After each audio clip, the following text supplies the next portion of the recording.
Congo. Yahweh, Yahweh, batela Congo. Yahweh, Yahweh, bénissa Congo. Yahweh, Yahweh, batela Congo.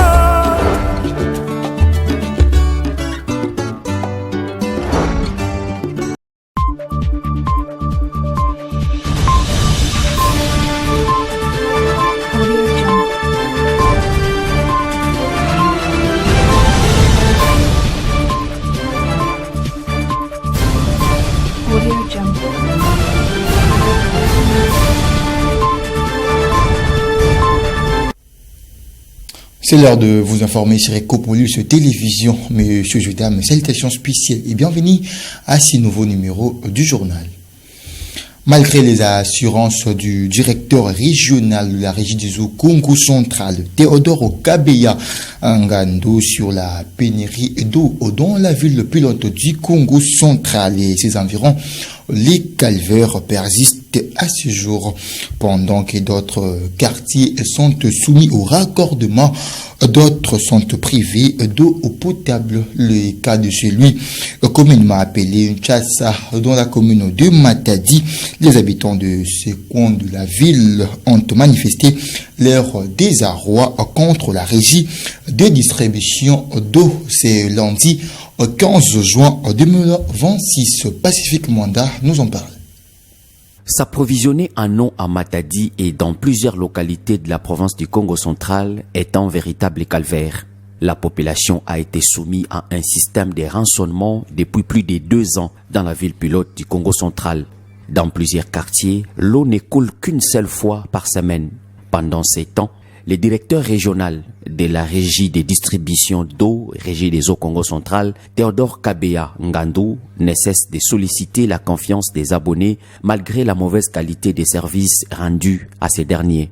Cette population qui paye la facture mensuelle avec 4 jours de consommation d'eau dénonce l'incompétence des animateurs de cette régie de distribution d'eau. Les cas de celle des quartiers Soyo 3 et 4, communément appelés Nchassa. Elle a manifesté son désarroi ce lundi 15 juin 2026 devant les bureaux auxiliaires de la régie des eaux SA au lotissement Tchassadine Tumba. Bidon en main, elle proteste contre les difficultés d'accès à l'eau potable dans cette partie de la ville. La facture, l'eau c'est la vie. Mais puis on a c'est comme l'eau c'est la mort. Ce qui va dire les mailles dans mon polo, on a pas la facture. Bakati, dit donc on a comme on a sous maille, dit mon polo ya facture sous. Oye ba maille wale era kanangela nini, oye ndembara kotinda maille chaque jour. Ou bien pas 3 fois par semaine. Et là quand on se lembiango, maille batinda kateme facture ya ka ya 30 jours. Nandenge ni. Avant maille zaki nango kobima. Mais tu as tenu compte que maï et zobima sous-souté, bavani va bouger, régie et zo servir sur maï bien té. Alors, tu as remarqué les sous pendant que na mois au bazo servir biso maï té. Maï est limité, mais va partir les oya, il y a 50 000, il y a 40 000. Aujourd'hui, tu as mis tout na ba question. Bazo prélever ba donner en go na ba compteur ni. Bazo ba donner en go wapi pour partir à biso pendant que maï est limité. Et changeant de registre dans ce journal, le gouvernement congolais a donné son feu vert à une réforme de la gestion des établissements conventionnés de la formation professionnelle adoptée lors de la 92e réunion du Conseil des ministres. Cette initiative vise à assurer le secteur, clarifier les statuts des établissements et renforcer le contrôle de l'État sur les effectifs ainsi que la masse salariale. Une commission interministérielle sera mise en place pour accompagner ces processus. Les détails dans cet extrait du compte rendu lu par le porte-parole du gouvernement et ministre de la Communication, Patrick Mouyaya. Suivez. Dossier relevant du secteur de la formation professionnelle. Le ministre d'État, ministre de la formation professionnelle, a pour sa part soumis au Conseil pour examen et approbation les dossiers relatifs à l'urgence et à la nécessité d'assainissement de la gestion des établissements conventionnés, de la formation professionnelle et la fixation de leur nouveau statut. Face aux dysfonctionnements et abus préoccupants révélés, une réforme structurelle du régime de mandat des gestions est envisagée afin de clarifier les statuts juridiques des établissements, de maîtriser les effectifs, d'assainir la masse salariale, de restaurer l'autorité normative de l'État, de protéger les finances publiques et d'instaurer une gouvernance basée sur la performance. Sollicitant l'autorisation d'engager cette réforme qui s'inscrit dans une logique de responsabilité, de bonne gouvernance et de sauvegarde des intérêts supérieurs de l'État, les ministres d'État, ministres de la formation professionnelle, a préconisé la création d'une commission composée des ministères de la fonction publique, du budget et des finances sous la supervision de la primature pour définir les statuts de ces agents aux fins de la maîtrise des effectifs de la masse salariale dans le cadre de l'audit du fichier de la paye. Après débat et délibération, ce dossier a aussi été adopté. Parlons santé dans cette session d'information. Le dimanche 14 juin 2026, le monde a célébré la journée mondiale de donneur du sang, un geste simple pour le donneur, mais un véritable cadeau de vie pour 2 milliers de malades atteints de la drépanocytose. En donnant du sang, on remplace les globules malades. Le docteur Domi de l'hôpital Saint-Gérard Minkondo est revenu sur cette journée pour parler de l'importance de la transfusion de malades. Suivez. Donner son sang est un geste simple. Il ne prend que 10 minutes. Pourtant, pour des milliers de malades, ces 10 minutes changent tout. C'est le cas des personnes atteintes de la drépanocytose, une maladie génétique grave qui déforme les globules rouges. Pour calmer ce calvaire et sauver des vies, il n'existe aucun médicament magique. La seule arme est le sang des donneurs bénévoles. Chaque poche de sang apportée est un immense espoir. Les transfusions régulières apportent des globules rouges sains et tout neufs. Parmi la catégorie des malades qui ont besoin du sang, c'est les drépanocytaires. Effectivement, nous suivons les drépanocytaires depuis longtemps. Depuis la création de Saint-Gérard, c'est parmi les points focaux de suivi des drépanocytaires. C'est une population de malades qui a besoin vraiment du sang. Parce que parmi les crises qu'ils font avec des infections des foies à répétition, s'ils ne respectent pas le suivi, souvent ils font des infections et qui aboutit parfois à des anémies et qui peuvent être corrigées rien que avec la transfusion. Donc la transfusion, c'est vraiment très bénéfique à cette population de malades qui sont les drépanocytaires.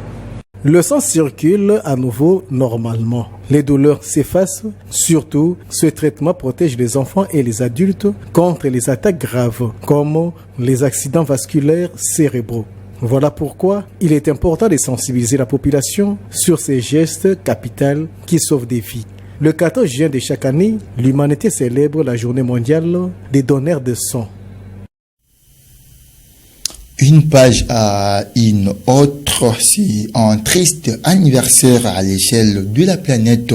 Nous célébrons ce lundi 15 juin 2026 la journée mondiale contre la faim. Cette année, le thème officiel affirme la fin de la famine est entre nos mains. Pourtant, République démocratique du Congo, ces slogans actent d'une réalité dramatique. Malgré ce terre ultra fertile, le pays traverse une crise humanitaire, la majeure avec 26 millions de Congolais qui souffrent aujourd'hui de la malnutrition. Les détails avec Merveille Bangana.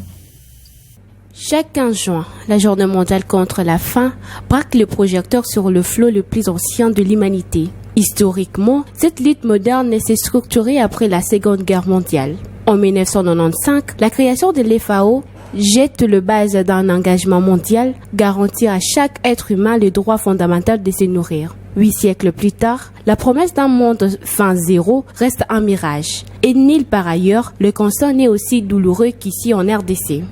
Les chiffres officiels du dernier rapport conjoint de l'ONU donnent vertige. Aujourd'hui, plus de 26,5 millions de Congolais souffrent d'une insécurité alimentaire aiguë. C'est près d'un quart de la population totale du pays qui peine à s'offrir ne serait-ce qu'un repas de base par jour.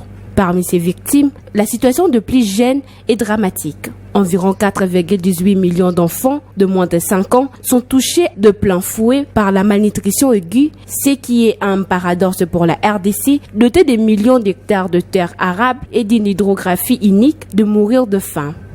La persistance de conflits armés a jeté plus de 7 millions de personnes sur les routes, loin de leurs champs. À cela s'ajoute une crise économique sévère et l'isolation des zones agricoles. Notons que le thème choisi pour cette année est « La fin de la faim est entre nos mains ».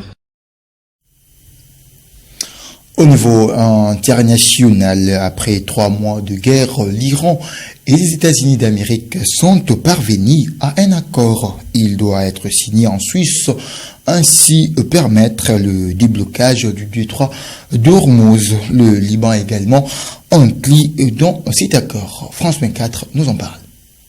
C'est une annonce très attendue. Après plusieurs jours de tergiversation sur la conclusion d'un accord entre les États-Unis et l'Iran, le dénouement est donné officiellement sur X par le médiateur clé pakistanais. À la suite d'intenses négociations, nous sommes heureux d'annoncer la conclusion d'un accord de paix entre les États-Unis d'Amérique et la République islamique d'Iran. Les deux parties ont déclaré la cessation immédiate et définitive des opérations militaires sur tous les fronts, y compris au Liban. La cérémonie de signature officielle aura lieu le vendredi 19 juin en Suisse. Sur son réseau social Truth Social, Donald Trump annonce la réouverture du détroit d'Ormuz après la signature de l'accord vendredi prochain. L'accord avec la République islamique d'Iran est désormais finalisé. Félicitations à tous. J'autorise par la présente l'ouverture sans péage du détroit d'Ormuz et simultanément la levée immédiate du blocus naval des États-Unis. Navires du monde entier, mettez vos moteurs en marche, que le pétrole coule à flot. De son côté, l'Iran confirme que cet accord met fin immédiatement à la guerre, mais apporte une nuance. Des pourparlers pour un texte final devraient encore avoir lieu dans les 2 prochains mois. Il a été conclu malgré notre totale méfiance envers nos ennemis. Nous avons mis en place des plans spécifiques pour surveiller le respect des engagements des États-Unis au titre de ce mémorandum. Depuis l'entrée en vigueur d'un cessez-le-feu le 8 avril, les négociations entre Washington et Téhéran ont buté sur de nombreux points, comme le programme nucléaire iranien ou encore le contrôle du détroit d'Ormuz. Les dernières frappes israéliennes sur le sud de Beyrouth dimanche matin avaient inquiété Donald Trump quant à la conclusion d'un accord avant la fin du week-end. Prochaine étape selon le ministre pakistanais, plusieurs réunions cette semaine avant la signature de l'accord prévu en Suisse le 19 juin. Le vice-président américain J.D. Vance a déjà annoncé sa venue. Celle de Donald Trump est également envisagée. Nous sommes arrivés pratiquement à la télophase de cette session d'information. Alors, si vous avez aimé, dites merci à l'équipe technique et rédactionnelle. Quant à moi, on se retrouve prochainement et bonne suite de programmes sur Ecopolis RTV.